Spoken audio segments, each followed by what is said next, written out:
Hey, what's up guys? Dylan here. So real quick, I'm going to cover charging. All bikes come with our standard 10 amp charger, and in the spring of 26 we should have our 20 amp charger available for purchase as well. But either way, we'll start by setting this on a flat ground, whether it's next to the bike on a table, and then I like to plug in my bike first. So right here, right above the chain, you have a little flap. We just flip that up, and then you'll have a little three-way here. It's pretty easy. Snap it on, you hear it click into place.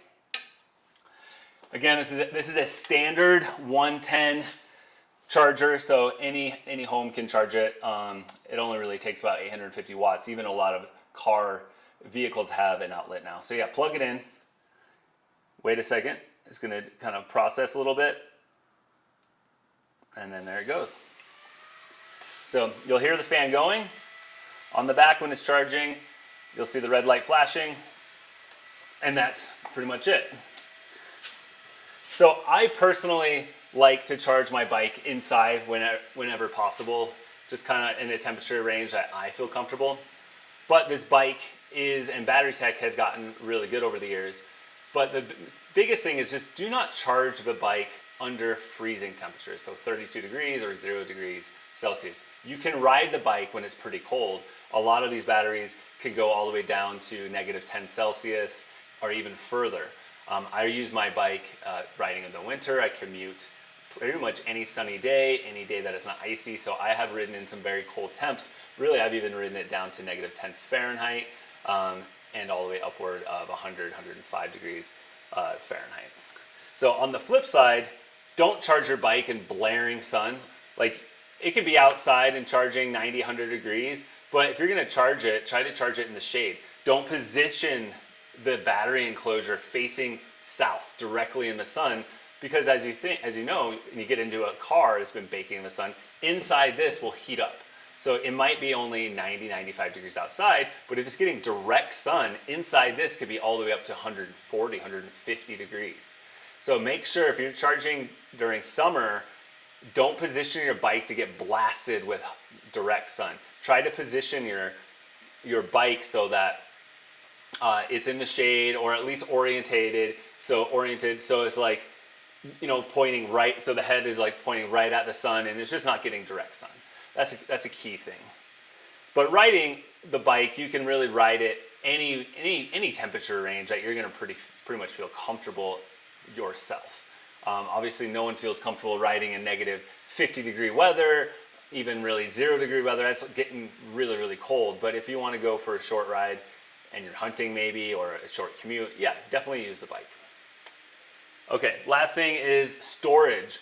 Many of you have asked about storing the bike. Ideally, you can store the battery inside a garage, or pop it off and take it inside. You can also store the bike when it's relatively cold. Again, as long as the temperatures are not extreme. If you live in, say, Minnesota and it's dropping down to -20, -30 Fahrenheit, I would strongly recommend bringing that battery inside. But if you don't plan on taking the battery out and you just want to put it in your garage or a shed, and you know that it's not going to get crazy cold, say during the winter months, the most important thing is to store your battery at about 80% charge. So that on the display here is about 1 or 2 bars down from full. And once you're at that point, then you want to turn the master switch off so that it's cutting off any potential trickle around. And that is accessed in the faux tank. White box with a red lever. Right now it's live, which means it's pushed all the way to the left. And to turn it off, we'll put your hand in here and flick it to the right. And so now you can kind of see it's now pushed over to the right. Okay, so the last thing I want to say about that master switch is it's very, very hard to push. And I tucked it under there out of the way so you don't accidentally put stuff in there and flick that switch. But it's really hard to push from right to left, so to the left to make it live. So if you're only going to store the bike for 4 weeks or so, I probably would not throw that switch. But if you're going to be storing the bike for like 4 or 5 weeks or more, so 3 months here in Colorado, some of us, you know, want to store the bike for 3 to 4 months, I 100% will throw that switch. But when I have my bike, you know, right now is like late fall, and I know we're going to have storm cycles that come through, and it's maybe going to be 2 or 3 weeks before then we get a big sunny cycle. I'm not going to throw the switch. I'm just going to have my bike here in the garage, and then just wait and make sure my battery is stored at a relatively safe level, which is around 50% or 80% in that range, just like your cell phone is happiest right there. So that's where I'll store it, and then no worries. I really have had no issues with bikes in the past storing it at that level. Okay, so real quick, we're gonna get into here, and I'm gonna show you what the battery looks like for those of you who plan on sliding the battery out.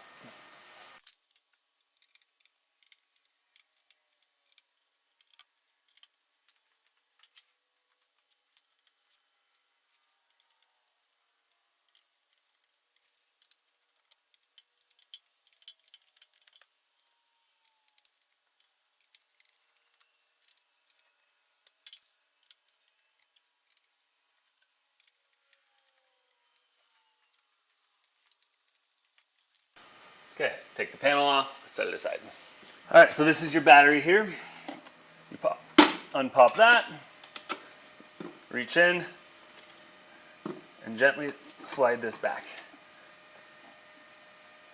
Gently slide this out of here, and your communication cables, your power sources, and everything are up here. So you want to pop all this stuff off, unscrew hall sensor, and then pop it off, and there you go. There's your battery. Here's your big battery. Put it in a safe place. Don't drop it. You know, these things are super powerful, 5.1 kilowatts. So if you want to pop it out, slide it out, store it for the winter, it's as easy as that. Make sure you save your hardware. You can even put the panel back on if you like, or just put it in a bag and tape it to your battery. I'm going to put it all back together and then go for a ride this afternoon. All right, next one is cleaning. Talk to you soon. Bye.